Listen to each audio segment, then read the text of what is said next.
క్రైస్తవం స్వీకరించిన వ్యక్తులు ఎస్సీల కిందకు రారని సుప్రీంకోర్టు స్పష్టం చేయడంపై ఆ ధర్మాసనం తీర్పును పునఃపరిశీలన చేయాలని కోరుతూ సిపిఐ సామాజిక హక్కుల వేదిక కాకినాడ జిల్లా ఆధ్వర్యంలో గాంధీనగర్ పార్క్ నుండి ప్రతాప్ నగర్ బ్రిడ్జ్ వరకు ర్యాలీని నిర్వహించి కాసేపు రాస్తారోకో నిర్వహించారు. ఈ కార్యక్రమాన్ని ఉద్దేశించి సిపిఐ రాష్ట్ర కార్యదర్శి వర్గ సభ్యులు సామాజిక హక్కుల వేదిక చైర్మన్ తాడిపాక మధు మాట్లాడుతూ హిందూ, బౌద్ధ, సిక్కు మతాల వారు మినహా ఏ మతాల వారు ఎస్సీల కిందకి రారంటూ సుప్రీంకోర్టు తీర్పు వెలువరించడం విచారకరమని అన్నారు. షెడ్యూల్డ్ కులాల వ్యక్తులు క్రైస్తవంలోకి మారిన రోజే ఎస్సీ హోదా కోల్పోతారంటూ ఏపీ హైకోర్టు ఇచ్చిన తీర్పును సమర్థిస్తూ సుప్రీంకోర్టు ధర్మాసనం ఈ తీర్పును వెలువరించిందని, ఈ తీర్పు దళిత క్రిస్టియన్ల మనుగడకు గొడ్డలి పెట్టని మధు అన్నారు.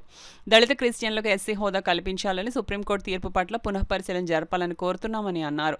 ఈ కార్యక్రమంలో సిపిఐ జిల్లా కార్యదర్శి కె బోడకొండ, జిల్లా సహాయ కార్యదర్శి తోకల ప్రసాద్, రైతు సంఘం జిల్లా ప్రధాన కార్యదర్శి నక్కా శ్రీనివాసరావు, ఏఐటీసీ నాయకులు ఎంఎస్ నారాయణ, ఎస్సీ సంఘాల నేతలు కొల్లాబతుల రాజు, గంగా భవానీ, విద్యార్థులు తదితరులు పాల్గొన్నారు.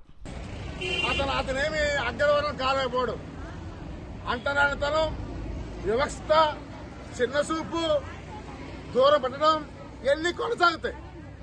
అదేమీ లేకుండా ఎస్సీ వాళ్ళు క్రైస్తవులు గుడికి వెళ్ళినా దేనికి వెళ్ళినా బీసీలు అయిపోతారంటం అనేది చాలా అవివేకం.